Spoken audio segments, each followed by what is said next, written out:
Right, good afternoon, ladies and gentlemen. Thanks very much for joining us today here at the Aircraft Museum in RF Museum in Hendon. And we thought this was very appropriate today to have the press conference here because we've got the Battle of Britain coming up on the 22nd of September in Glasgow at the SECC Arena, when Ricky Burns, the WBO lightweight champion of the world, will be defending his title against the #1 contender, Kevin Mitchell from Dagenham in Essex.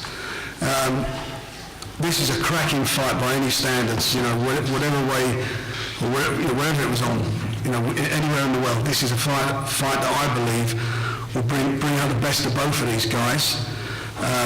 Ricky's been a consummate professional. He's won the world title at 2 weights now.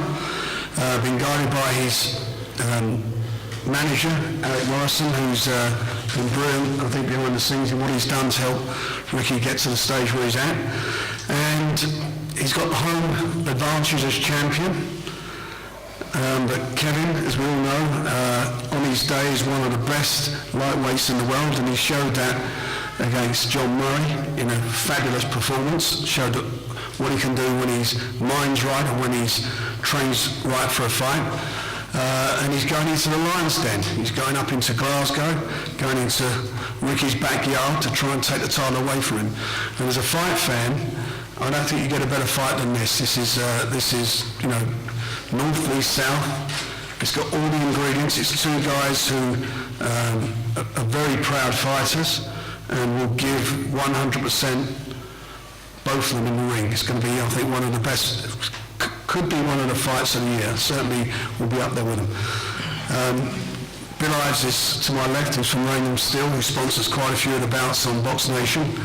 He's been a bit of a mentor to Kevin and worked very hard, I think, with Kevin over the last year or so, helping him to get himself, I'm sure he won't mind me saying this, getting his life into some order, giving him some guidance and giving him some stability.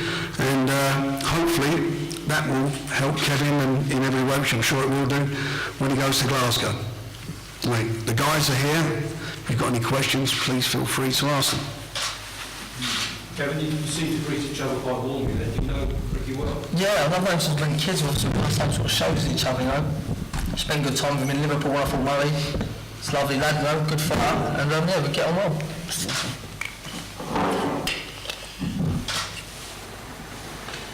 Ricky, how much of a boost is it going to be for you to have home advantage?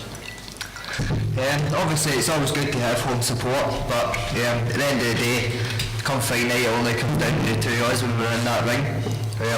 As Frank said, this fight sells itself. It's been spoke about even before both of us were at lightweight. I'd say we're the two best lightweights in Britain now, so again, I'm just really excited. I'm just looking forward to a good hard fight. Sure. Kevin, what about the weight? Has any concern for you? No, it's nice. It's something different for me. And like you said, when you get in on a night, it don't really make a difference. When you fought at a certain level, we both know that when no matter where you are, Ricky's fought overall, I fought over the world. When you're there, you're in the ring with two guys, and no one help you, and you do your thing, and you've got your fight in your hands.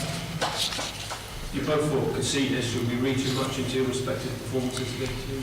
I wouldn't say read too much into it, but I thought Ricky fought very well that night. He was very strong and had a mature performance. As in, we was all back into win it, and all my friends watched it on TV at home. Bill was there, and my brother, and a few of my other mates, obviously I couldn't make it at the time. But he done very well that night. Frank, tell us a bit about the SECC Arena. Yeah, it's going to be, we're applying for more seats in there, but at the moment it's set up for 8,000. We're hoping we're going to get more in there. Yeah. And we hope, well, I'm sure there's no doubt it'll sell out, but we hope to get some more seats in there. It's the only venue available on that date. It's on Box Nation. The show will be on Box Nation. And just as of tomorrow, Box Nation's being moved on the Sky platform to 437 instead of 456. So it's now 437. It'll stay the same on Virgin 546.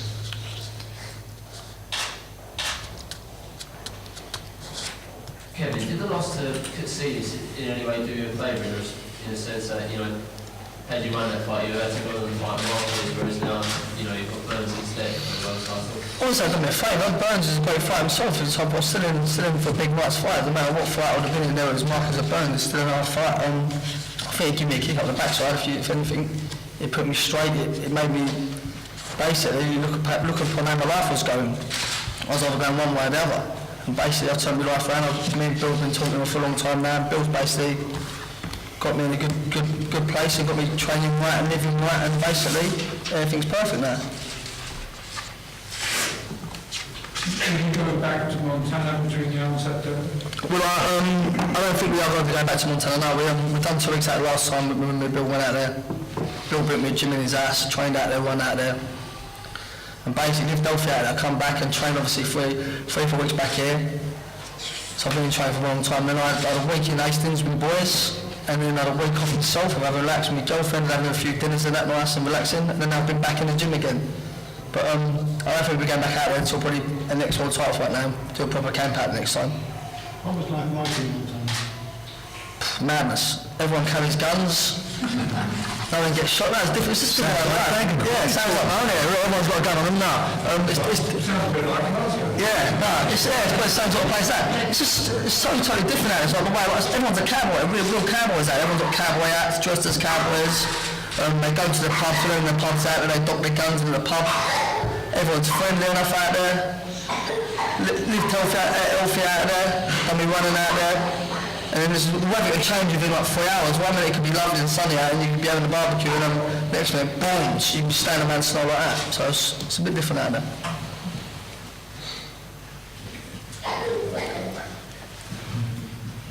Ricky, what did you make of Kevin against John Murray? Kevin fought the perfect fight. That was, obviously we'd done some sparring prior to that, before I was boxing Nicky Cook and before he fought the money fight. I said to Kevin, even when we were sparring, as good and as tough a fighter as John Murray is, he walks onto you through, so he did, and that's what I said to Kev, pick your punches well, which obviously he did out of the undone. But obviously, big lot of punching power there, but been with big punchers and that before, so I'm not really fussed about that, just can't wait, obviously the countdown's on now. Frank, is there a rematch clause in the contract? Or?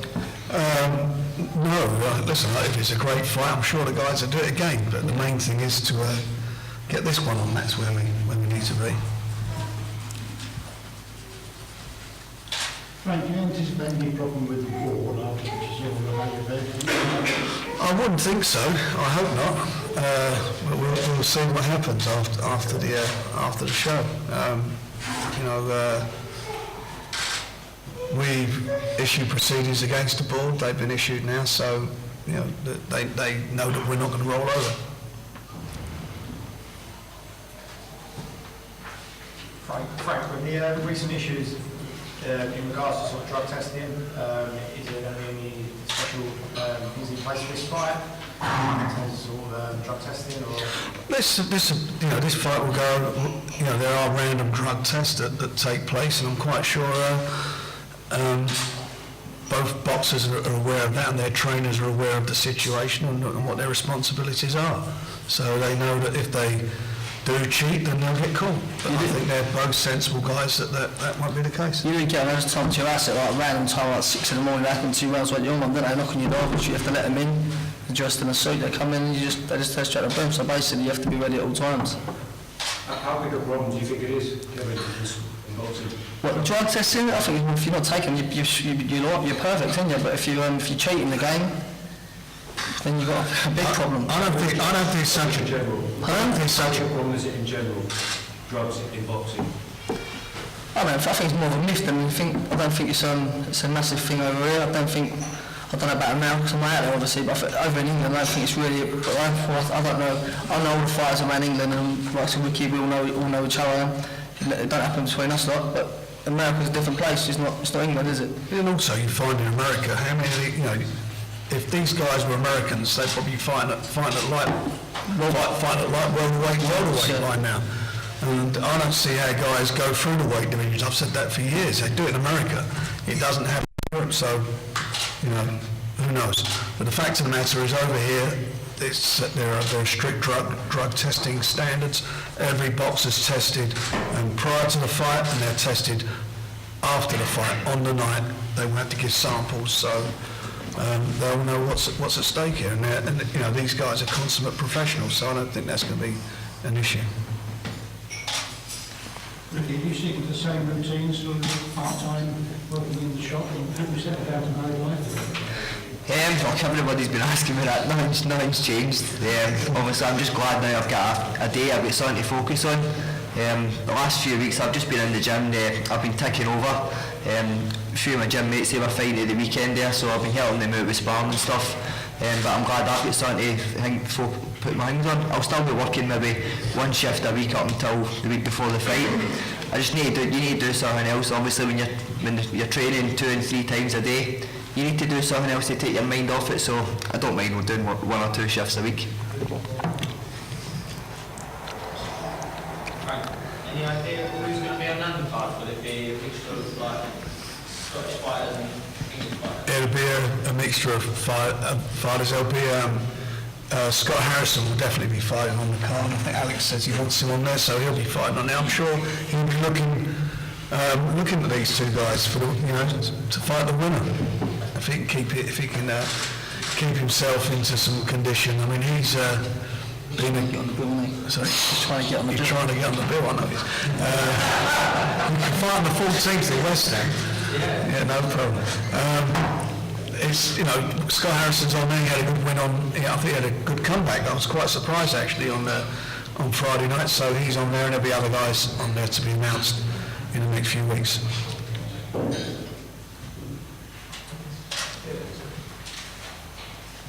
Any more questions?